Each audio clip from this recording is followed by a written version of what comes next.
નમસ્કાર. અમારી વિશેષ રજૂઆત સત્તા પક્ષના નગર સેવકનો સવાલ જ અયોગ્ય ઠેરવ્યો એ બાબતમાં સ્વાગત છે. હું છું પ્રતિક. મહાનગરપાલિકા જુનાગઢ અવારનવાર ચર્ચાનું કેન્દ્ર રહેતું હોય છે. ફરી એક વખત વિવાદમાં છે, ફરી એક વખત ચર્ચામાં છે. આ વખતે ભાજપના જ નગર સેવક, વોર્ડ નંબર 3 ના નગર સેવક હસમુખભાઈ મકવાણાએ જે જનરલ બોર્ડમાં, આગામી જનરલ બોર્ડમાં સવાલ પૂછ્યા હતા તેને નામંજૂર કરાયા છે. આખરે શા કારણે આ સવાલો તેના નામંજૂર કરાયા છે અને શું સમગ્ર બાબત છે તે વિશે ચર્ચા માટે હાલ હસમુખભાઈ આપણી હારે છે. સ્વાગત છે સૌપ્રથમ આપનું. અને મારો પહેલો સવાલ આપને એ જ કે આખરે એવા કયા સવાલો હતા જેને લઈને તમારે સવાલને અયોગ્ય ઠરવ્યા અને નામંજૂર કરાવ્યા? હસમુખભાઈ. જી સાહેબ, હસમુખભાઈ મકવાણા બોલું છું. છેલ્લા 8 મહિનાથી જે રજૂઆત ભૂગર્ભ ગટર બાબતની જે કરું છું એનું કોઈ પણ વસ્તુનું મારું ધ્યાને લેતા નથી. અને એ છતાં પણ અત્યારે જ મને એવું લાગ્યું કે હું ચાલો બોર્ડની અંદર આ પ્રશ્ન મૂકું, મારો બોર્ડની અંદર કોઈ જવાબ સાંભળે. તો જે વસ્તુ મેં બોર્ડમાં મૂકેલી હતી એ વસ્તુને નામંજૂર કરવામાં આવેલી હતી. જે પદાધિકારીઓ જે બધા છે એને બધાને રજૂઆત કરવા છતાં પણ ચાવડા સાહેબની અત્યારે એટલી બધી મિલીભગત હાલે છે કે ઉપરથી લઈને નીચે સુધીનું એનું સેટિંગ છે કે કોઈ પણ વસ્તુની મારી વાતને કોઈ ધ્યાને નથી લેતા. તમામ વસ્તુ ચાવડા સાહેબની તરફે આવે છે. ચાવડા સાહેબ જે છે એ જુનાગઢની અંદર મોટામાં મોટો ભ્રષ્ટાચાર કરે છે એવું સાબિત છે. તળાવનો ભ્રષ્ટાચાર છે, ભૂગર્ભ ગટરનો ભ્રષ્ટાચાર છે, આવું ઘણી બધી સમસ્યાનો ભ્રષ્ટાચાર પૂરેપૂરો કરે છે. એની યોગ્ય તપાસ કરવાની મારી માંગ છે સાહેબ. અને આપ સાહેબને, કમિશનર સાહેબને જણાવવા માંગુ છું કે ખરેખર ચાવડા સાહેબ ઉપર તમે યોગ્ય તપાસ કરીને જે યોગ્ય કાર્યવાહી થાય કે એવું કરાવો. કારણ કે એના હિસાબે, સાહેબના હિસાબે, કે આ વસ્તુ ચાવડા સાહેબના હિસાબથી જે વસ્તુની સમસ્યા પબ્લિક ભોગવે છે એ પ્રશ્નથી તમે એને હલ કરાવો. અચ્છા, સવાલ હસમુખભાઈ અહીં એ છે કે જે જનરલ બોર્ડ આગામી યોજાવાનું છે એમાં તમે જે સવાલો પૂછ્યા હતા એમાં કયા કયા સવાલો તમે પૂછેલા હતા? મેં એવો વિચાર કે પૂછ્યું હતું કે જે ભૂગર્ભ ગટરની અંદર જે કામગીરી થયેલી છે, જે કોર્પોરેશન એસ્ટિમેટ મુજબ જે પેમેન્ટ ચૂકવે છે એની તમામ MB મુજબની જે ડિટેલ છે એની મને વિગતો આપો.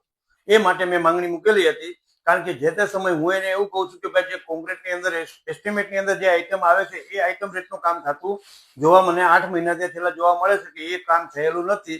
અને બિલના MBના રેકર્ડની અંદર એ ઉમેરાઈ જાય છે. તો મેં એની વિશે જ માહિતી માંગેલી હતી કે ભાઈ મને લેખિતની અંદર, બોર્ડની અંદર આ વસ્તુ આપજો કે જે કોન્ટ્રાક્ટરને આપણે નાણાકીય પેમેન્ટ ચૂકવીએ છીએ એની MBની રેકર્ડ સાથેનું મને પ્રૂફ સાથે આપજો. એ કોઈ વસ્તુ મને આપવામાં નથી આવતી. એ માંગણી મેં મૂકેલી હતી, યોગ્ય માંગણી મૂકેલી હતી. છેલ્લા 8 મહિનાથી આ ગટરની અંદર હું વારંવાર સમસ્યા કરું છું કે ભૂગર્ભ ગટરની કામગીરી નબળી થાય છે. એનું કોઈ ધ્યાને લેતા નથી. ચાવડા સાહેબને સાથે રાખીને વિઝિટ કરાવી મેં કે મારા વિસ્તારની પોઝિશન તમે જો કે લોકોના બાથરૂમ સંડાસમાં પાણી કરે છે તો પણ ચાવડા સાહેબ આજે છેલ્લા 3 દિવસથી જોઈને વહી ગયા પાણી હજી આંખનું પાણી ઉઠતું નથી. બિલકુલ. અને એક રીતે જો નિયમ મુજબ આપણે જોઈએ તો કોઈ પણ પક્ષના નગર સેવક હોય એ જનરલ બોર્ડમાં સવાલ પૂછી શકે, તેમને પૂરતો હક હોય છે. અને જે ધારા ધોરણ હોય, જ્યાં સુધી મારી જાણમાં છે, એ નિયમ મુજબ જ તમે સવાલો કરેલા હતા, એ ક્રાઇટેરિયામાં જ તમારા સવાલો હતા, પરંતુ છતાં અયોગ્ય ઠેરવાયા છે. અને બીજી વાત અહીં એ પણ ઉઠી રહી છે કે જો નગર સેવકના જ પ્રશ્ન આ રીતે ન લેવામાં આવે તો પછી સામાન્ય પ્રજાનો શું?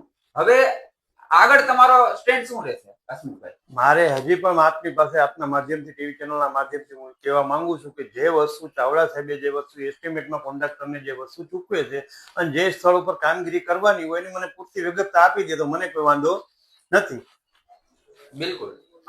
એક જુનાગઢના નગર સેવકના નાતે તમે શું લોકો માટે શું આગામી દિવસોમાં એવો પ્રયાસો રહેશે કે લોકોના કાર્ય વધુ સારી રીતે થાય, વધુ સરસ બને? કારણ કે હાલ આપણે જોઈએ છીએ કે ચારે તરફ શહેરમાં એક ભારે રોષ જોવા મળી રહ્યો છે. પાયાની સુવિધા, ખાસ કરીને જે પાયાની સુવિધા મળવી જોઈએ તે પણ મળી રહી નથી એવું લોકો કહી રહ્યા છે. આ અંગે આપ શું કહેશો?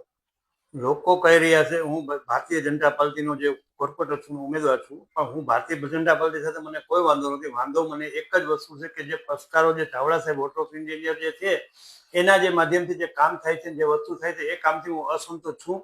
અને કોઈ કામ યોગ્ય કરેલું છે નહીં. એનો મારો સખતમાં સખત વિરોધ છે. અને હું આ માંગ લેવા માંગુ છું કે એ વસ્તુ મને બતાવે. અચ્છા, મતલબ તમારો સીધો સવાલ એ જ છે કે ભાઈ ભૂગર્ભ ગટરના કામકાજમાં મોટા પાયે ગડબડ છે એવું તમે માનો છો? હા સાહેબ. અચ્છા, તો પછી આ અંગે આગળ શું કરશો? આગળ જે વસ્તુ કરવાની હશે, જો મને યોગ્ય જવાબ નહીં મળે તો હું હાઈકોર્ટના દ્વાર સુધી જઈશ ને એ મેટરને ઉજાગર કરીશ. તમારા સવાલો જે રીતે બોર્ડમાંથી લેવાયા નથી તો હા. આ અંગે કોઈ રજૂઆત કે કઈ કરશો તમે? રજૂઆત કરીશ ને જે કાયદેસરની કાર્યવાહી થશે હું કરીશ. જનરલ બોર્ડની અંદર જે વસ્તુ ચૂંટાયેલો પ્રતિનિધિ હું હોવાથી જો મારા પ્રશ્નો હલ કરી દેતા હોય, જો કાઢી નાખતા હોય તો એની ઉપર યોગ્ય જે કંઈ કાર્યવાહી થશે હું કરીશ.